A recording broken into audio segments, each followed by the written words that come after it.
I was already an old woman the day I realized humiliation had been the background noise of my entire life. I was sitting alone on a cracked park bench in Philadelphia, the cold creeping up through the wood and into my bones, watching people rush past in heavy coats and knitted scarves. They moved with purpose, with that stiff northern urgency that says, I matter, and I'm going somewhere. I sat there at 84, a paper cup of lukewarm coffee between my hands, and felt every year of silence I'd swallowed so other people could stay comfortable. I thought of the times I'd laughed when I wanted to cry, the times I apologized when I was the one bleeding, the times I lowered my eyes because someone else raised their voice. A whole lifetime lived half small. Humiliation doesn't always come with shouting or slaps. Sometimes it shows up in smirks, in dismissive glances, in chairs pulled slightly away from you at family tables. It hides in phrases like, be reasonable, don't make a fuss, you're too sensitive. It seeps in when bosses ignore your ideas, when husbands explain your own feelings back to you, when people talk over you as if your voice were just background static. For decades, I thought that was normal. I thought a good woman absorbed it and kept serving coffee with a smile. I didn't realize it was slowly erasing me. That winter in Philadelphia, the wind cut across the river and stung my cheeks, and I decided I was done disappearing. I was 84. My hair was silver. My hands were mapped with veins and scars. My back ached when I climbed the bus steps. Yet for the first time, I felt something new waking up inside me. A solid, quiet refusal. I had been embarrassed, belittled, dismissed, cheated on, overlooked, and underestimated. But I was still here. I had outlived the people who tried to make me small. The humiliation that once defined me had become proof of my endurance. That day, I promised myself I would tell the truth about my life, not to shame anyone, but to finally stand without bowing my head. This is that truth. I'm 85 now, speaking to you from my little apartment in Miami, far from those gray Philadelphia winters, yet I still carry that bench inside me. I remember the moment my spine straightened, the moment I decided that surviving wasn't enough. I wanted to live with dignity. If you're listening to me right now, maybe you know what it feels like to be talked down to be laughed at, to be treated like furniture in your own life. Maybe humiliation has clung to you for so long you've started to believe you deserve it. I'm here, with all my wrinkles and all my mistakes, to tell you, you don't. Before I share what happened to me, how a shy, ashamed girl became an old woman who can finally speak without her voice shaking, let me ask you a favor. If you feel even a little less alone hearing an elderly grandmother tell the truth, consider subscribing to Grandma's Touching Stories. It's a small channel, but it holds big lives, and your subscription helps this old voice keep traveling to places I'll never see in person. Click the like button too. It tells the algorithm that real stories from women with long, complicated lives are worth hearing. And if you're comfortable, leave a comment telling me which country you're watching from. I may never set foot there, but I love picturing you listening in your kitchen or on a bus or lying awake at night the way I used to, wondering if you still have time to become stronger. What I'm about to share isn't polished like a movie or softened like a bedtime story. It's the record of a life marked by humiliation, at school, at home, at work, even at church, and the quiet, stubborn way I learned to stand up anyway. I'll tell you about the men who tried to own me, the women who pretended not to see, the times I swallowed my pride so I could pay the rent.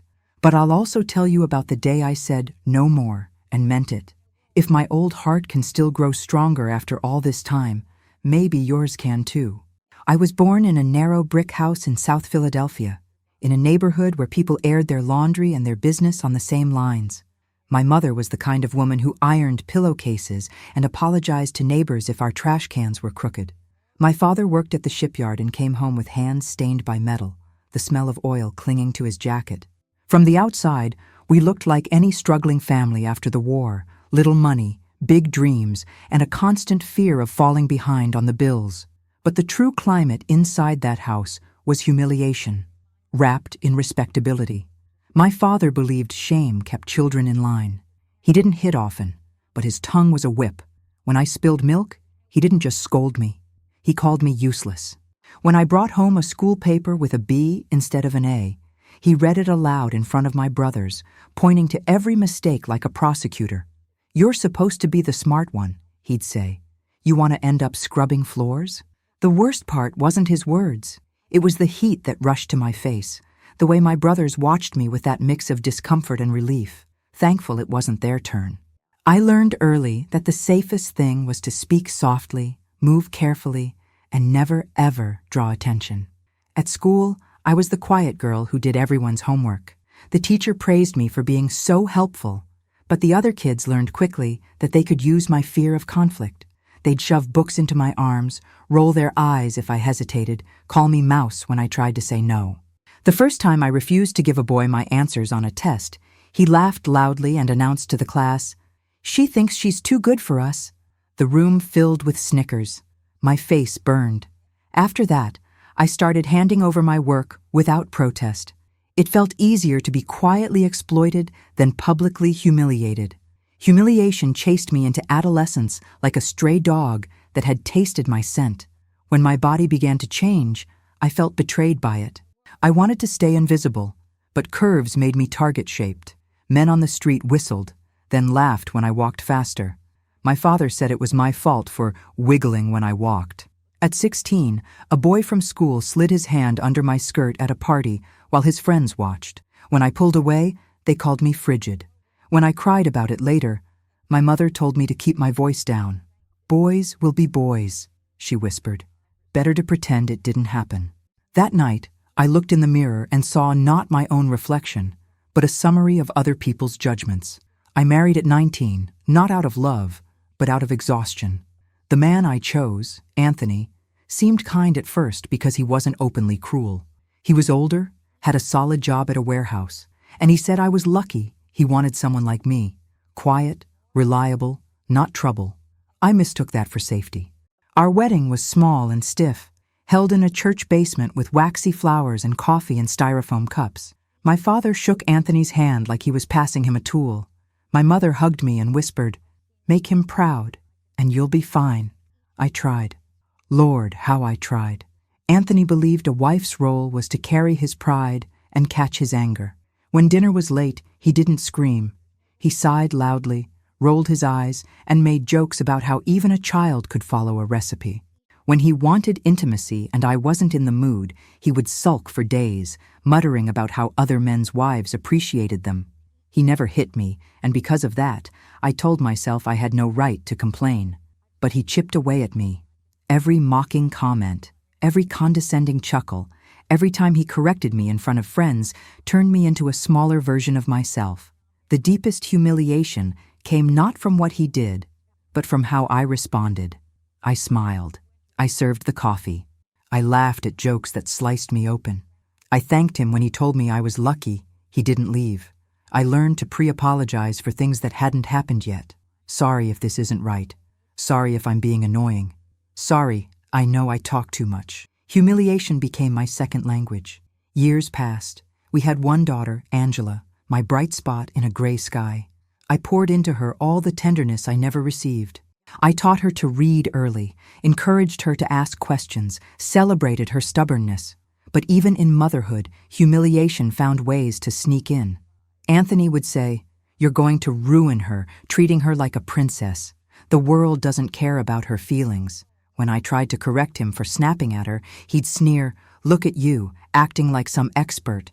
You don't know anything. You've never done anything." That accusation haunted me. I had never done anything. No career, no achievements, no big adventures. Just years of folding laundry, cooking meals, and absorbing insults. When Angela grew older and started to pull away, naturally as teenagers do, I panicked. The one person who made me feel like more than a servant was drifting toward her own life. I didn't resent her. I just feared what would be left of me when she no longer needed my arms around her. By the time I reached my 50s, my marriage had calcified into something cold and predictable. Anthony spent more time at work, then with the guys, then in the garage with the door half closed, the blue light of the television flickering across his tired face. We spoke mostly about bills, groceries, and the weather. My attempts at deeper conversation were met with shrugs or jokes. When I suggested we travel, he laughed. With what money? And what would you even do out there? As if I were a houseplant that couldn't survive outside its corner. The humiliation that once burned now sat in me like a stone. I didn't know yet that life still had the power to jolt me awake in my 80s, or that a cold bench in Philadelphia would become my first real throne. I didn't know yet that everything I had swallowed for so long, the shame, the smallness, the apologies stitched into every breath, was quietly building towards something. Humiliation is not just something that happens to you, it's something that accumulates. It stacks, layer upon layer, until one day the weight becomes so heavy that something inside finally snaps. Not in anger, not in rage, but in clarity.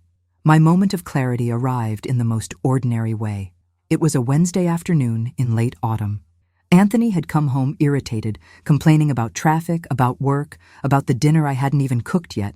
I remember stirring pasta sauce while he stood in the doorway, listing my shortcomings with that bored tone that somehow hurt more than shouting. I tried to keep my voice steady, telling him Angela had called, that she wanted us to visit her and her children in Florida. I thought it would brighten him, that maybe he'd soften at the idea of seeing our grandkids. Instead, he chuckled the way he always did when he wanted me to feel stupid. "Why would Angela want you around more?" he said. "She outgrew you years ago." It wasn't the worst thing he'd ever said, not by far, but it was the straw that slipped quietly onto the pile.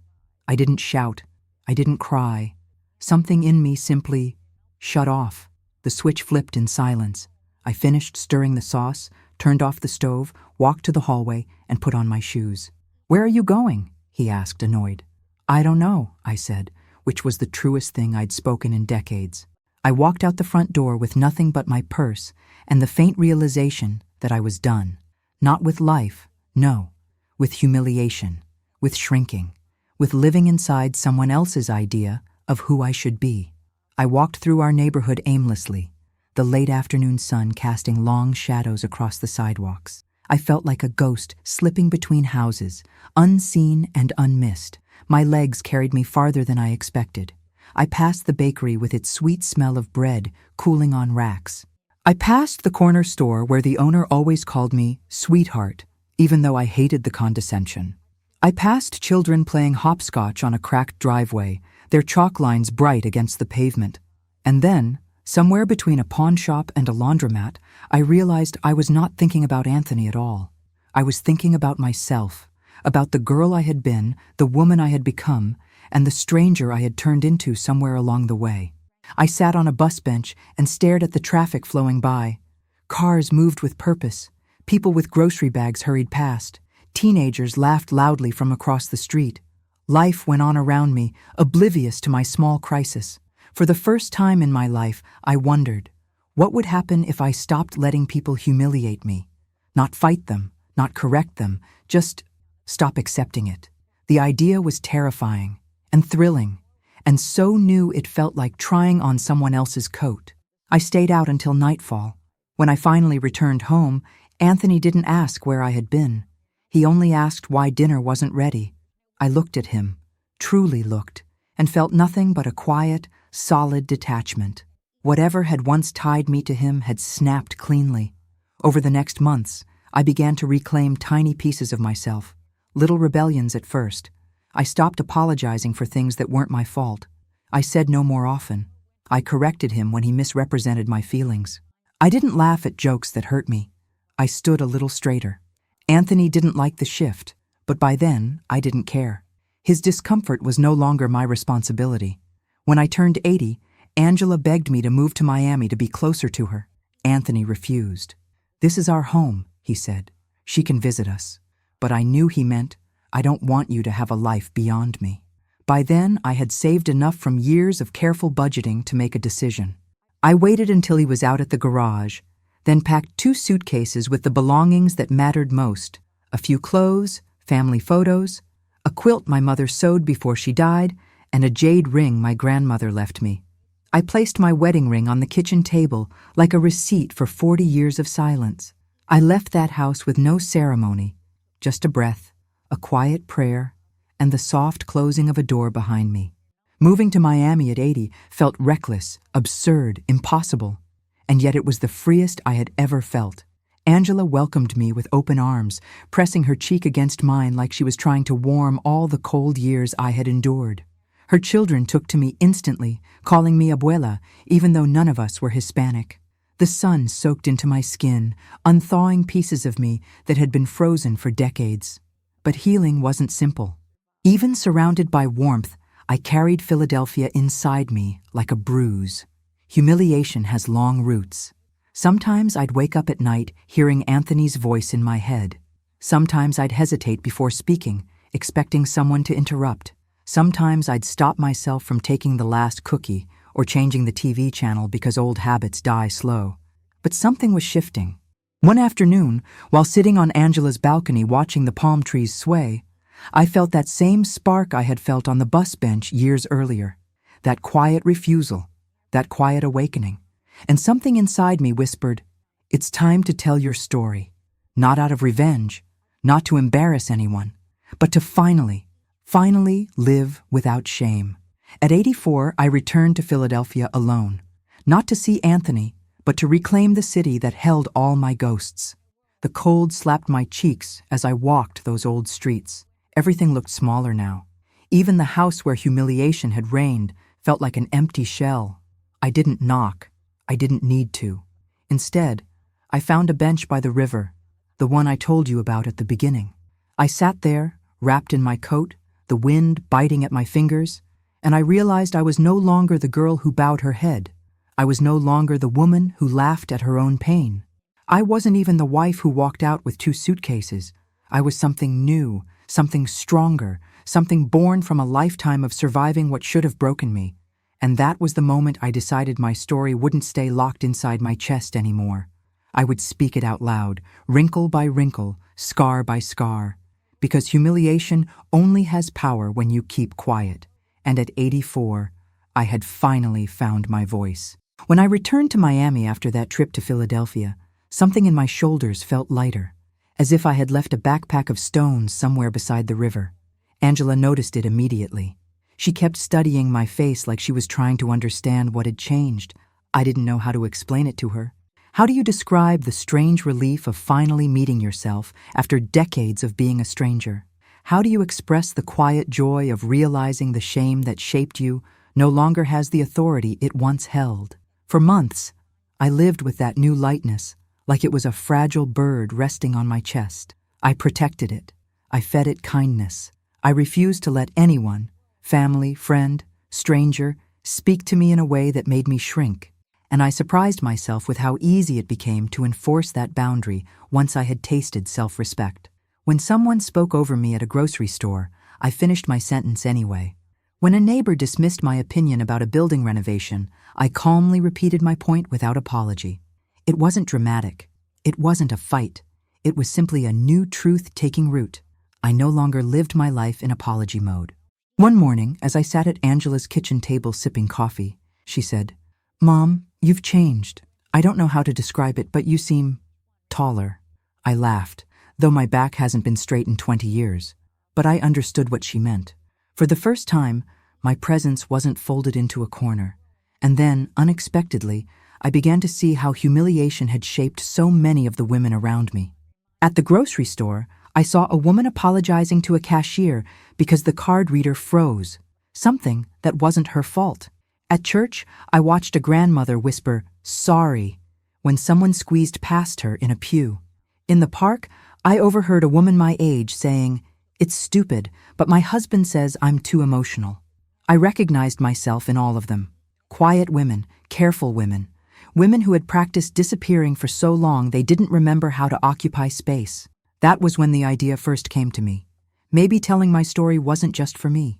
Maybe it was for all of us. Angela was the one who introduced me to the world of online storytelling. She showed me channels filled with young people whispering confessions into ring lights, mothers documenting their healing journeys, veterans describing the wars inside themselves. But what struck me most was how few elderly women were telling the truth about their lives. Not recipes, not knitting tutorials, not sweet, sanitized anecdotes about the good old days, but real stories, hard stories, stories of humiliation, resilience, and survival. I thought to myself, we've lived the longest, loved the deepest, suffered the quietest. How can it be that our voices are the softest online? So I decided to speak. I didn't want to be dramatic. I didn't want to perform. I wanted to tell the truth the way my heart carried it. Slowly, gently, honestly, like talking to someone across a porch on a warm evening. Angela helped me set up a small camera. We filmed outside on her balcony, the Miami breeze soft against my skin, palm leaves rustling like the hems of old dresses. I sat on a cushioned chair, hands resting still in my lap, and looked into the lens as if it were the eyes of someone who needed to hear what I had spent 84 years unable to say. I began with the sentence that had been sitting inside me for months. All my life, people made me feel small, and I believed them. The rest flowed like water escaping a cracked jar. I spoke about childhood shame. I spoke about boys who touched without permission. I spoke about Anthony's sarcasm eating away at my confidence like rust. I spoke about the years I apologized for existing, for taking up space, for wanting something better than the bare minimum. I spoke about the way humiliation stays in the body, hiding in flinches, in lowered voices, in the way you choose the smallest slice of cake. I didn't cry, but I trembled now and then, not from fragility, but from the weight of telling the truth out loud for the first time. When we posted the video, I expected nothing, maybe a handful of views, maybe silence. But something happened. People listened.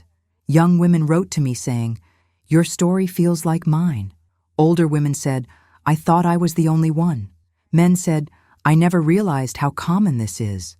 And somewhere in that flood of strangers, someone wrote the message that moved me more than anything else. I didn't know grandmothers carried so much pain. We do, but we also carry strength, and sometimes one grows from the other. The more I told, the lighter I felt. Shame shrinks when you hold it up to the sun. Humiliation dissolves when you refuse to keep it secret. I didn't understand that until my 80s, but age doesn't blunt truth, it sharpens it. One evening I stepped outside to watch the Miami sky fade into its watercolor sunset. The air smelled of salt and jasmine. I placed my hands on the railing and let the warm air wrap around me. For the first time in my life, I didn't feel ashamed of who I had been. I felt grateful for who I had become. A woman who no longer bowed her head, a woman who walked away from a lifetime of humiliation and found her voice in the sunlight of her later years. A woman who survived long enough to finally understand that humiliation doesn't define you. How you rise from it does. And I was finally rising. Rising wasn't a single moment. It wasn't some dramatic transformation where I woke up one day and became someone fearless. No, it happened slowly, like the way dawn creeps over the horizon, quiet, steady, impossible to stop once it begins. And the strange thing about rising in your 80s is that it feels almost like growing younger. Each time I told a part of my truth, I felt a little more like the girl I should have been all along. One who didn't apologize for breathing, one who didn't flinch at her own reflection, one who didn't rehearse silence before speaking. Angela noticed the changes first. She'd watch me walk around the kitchen with a different posture, a different presence. Sometimes she'd joke, "Mom, you're getting bold in your old age," and I'd laugh. But inside, I knew it wasn't boldness. It was reclaiming. It was finally standing on the ground that had always been under me, but I had been too afraid to occupy. One afternoon, we went to a small family cafe near the beach. I had been going there with her for months, always ordering the same tea, always sitting quietly while she chatted with the waiter. But that day, when the waiter brought my tea with no lemon, something that always bothered me, but I never mentioned, I found myself saying, gently but clearly, "Excuse me, I asked for lemon. Could I have some, please?" Such a simple thing, such an ordinary request. Yet Angela's eyebrows lifted, and the waiter nodded politely, and something in my chest clicked into place. Later, Angela teased me about it, but I could tell she was proud. That tiny exchange was proof that humiliation had loosened its grip. For the first time, I wasn't afraid of inconveniencing someone, or being judged, or being perceived as too much. I existed, and that was enough. As the months passed, my spirit softened in ways I didn't expect. I began to feel a tenderness toward the versions of myself that had endured so much. Not pity. Pity is cold.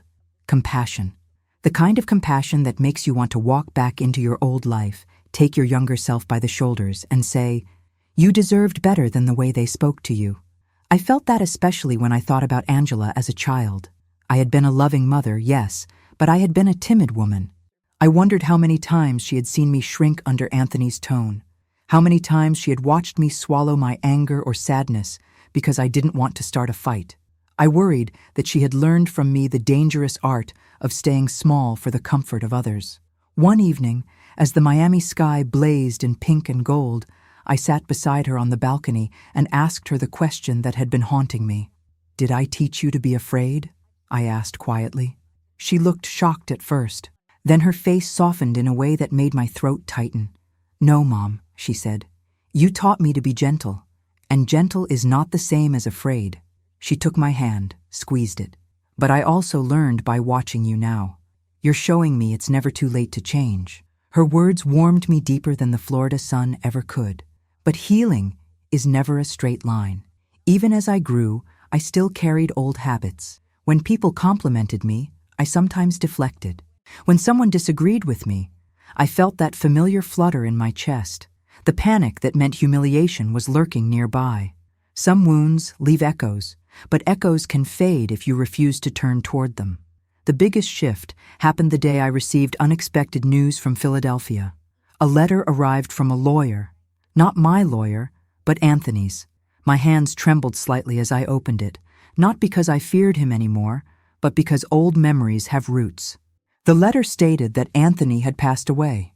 No apology, no explanation, no sentimental notes. Just cold words from a stranger notifying me of the end of a man who had once shaped the architecture of my life. I sat at the kitchen table staring at the letter. Angela hovered nearby, unsure whether to comfort me or give me space. "Do you want to talk about it?" she asked. I didn't. Not yet. I needed silence, not for grief, but for reflection. I didn't feel the relief I expected. I didn't feel sadness either. What I felt was release. Not because he died, but because the last tie to my old self had finally dissolved. In that moment, I realized something extraordinary. I had outlived my humiliation. I had survived the people who belittled me. I had survived the versions of myself shaped by shame. I had survived the years of silence, the swallowed words, the lowered eyes. I had outlasted all of it. That night, I went for a walk along the beach. The moon lit a pale path on the water, and the waves moved with the slow certainty of time itself. I stepped into the sand, cool, soft, grounding, and felt a calm settle over me that I had never known in my younger years. The ocean breeze curled around me like an old friend. And then, without planning to, I whispered into the dark, "I'm free." The words slipped out so naturally, it felt like breathing. The kind of breath you don't even realize you've been holding your entire life. After that night, I found a rhythm in Miami that felt like belonging. I joined a small community center where elderly women gathered for conversation, not competition. We shared stories over tea, stories that echoed mine, stories of husbands who dismissed them, families who underestimated them, workplaces that ignored them. And for the first time, I felt what it meant to be part of something that didn't require me to shrink. I became the unofficial storyteller of the group. Not because I was wiser, but because I was willing. Willing to speak the truths that most women carry quietly. Willing to say the things they had swallowed for decades. Willing to hold space for the grief we had been told to hide. One of the women, a soft-spoken Cuban grandmother named Marisol, took my hands one day and said, "Mija, your story gives us permission to breathe." I never knew the weight of that sentence could feel like a blessing. As my voice grew stronger, opportunities came. Podcasts asked me to speak. Local groups invited me to share my journey. A small online community grew around my videos. And each time I spoke, the shame that once sat heavy in my bones lifted a little more. I didn't expect any of it. I didn't seek any of it. I simply spoke, and speaking became my way home. But the moment I truly understood how far I had come happened one humid Miami afternoon when I was filming a video for the channel. The camera was positioned in front of me. The sunlight was perfect. I sat in Angela's balcony chair, hands resting in my lap, ready to tell a new piece of my truth. I looked into the lens, steady, unflinching, and said, "My life was marked by humiliation, but I am not humiliated anymore." And for the first time in 85 years, I felt every word. I'm 85 now, and when I look back over the long stretch of my life, I don't see humiliation the way I once did. I don't see it as a bruise that never healed or a stain I had to hide. I see it as the place where my strength began. Not because I deserved the pain, not because suffering makes a person noble, but because those experiences forced me to decide who I wanted to be when the world tried to tell me who I wasn't. I used to believe that the hardest part of my life would be surviving the people who belittled me, the moments that shrank me, the years when I apologized just for existing. But that wasn't the hardest part. The hardest part was learning to speak after decades of silence. The hardest part was lifting my eyes, straightening my spine, and saying, "I'm here and I matter," even when my voice trembled. The hardest part was understanding that strength doesn't always roar. Sometimes it whispers. Sometimes it sits quietly beside you on a cold bench in Philadelphia and waits for you to notice it. I wish I could go back to the younger versions of myself, the girl who cried into her pillow, the young wife who hid her hurt, the mother who feared she wasn't enough, and tell her that none of those humiliations defined her. I wish I could tell her that the day would come when she would sit under the Miami sun, breathing freely, telling her story not with shame, but with pride. And maybe, in some mysterious way, she hears me now. If my life has taught me anything, it's this. Strength is not born from the easy years. It grows from the years when you thought you couldn't keep going, but did anyway. It grows from every moment you chose dignity when someone tried to take it from you. It grows from the quiet decision to rise, slowly, stubbornly, beautifully, after a lifetime of being pushed down. I tell this story not to reopen old wounds, but to close them. Not to blame anyone, but to free myself. And if you've carried humiliation on your back for too long, if you've swallowed your voice because you were afraid of being dismissed, hear me when I say this. You are allowed to stand tall now. You are allowed to take up space. You are allowed to claim your strength, no matter how late in life it arrives. I found mine at 84. And if it can happen for me, it can happen for you too.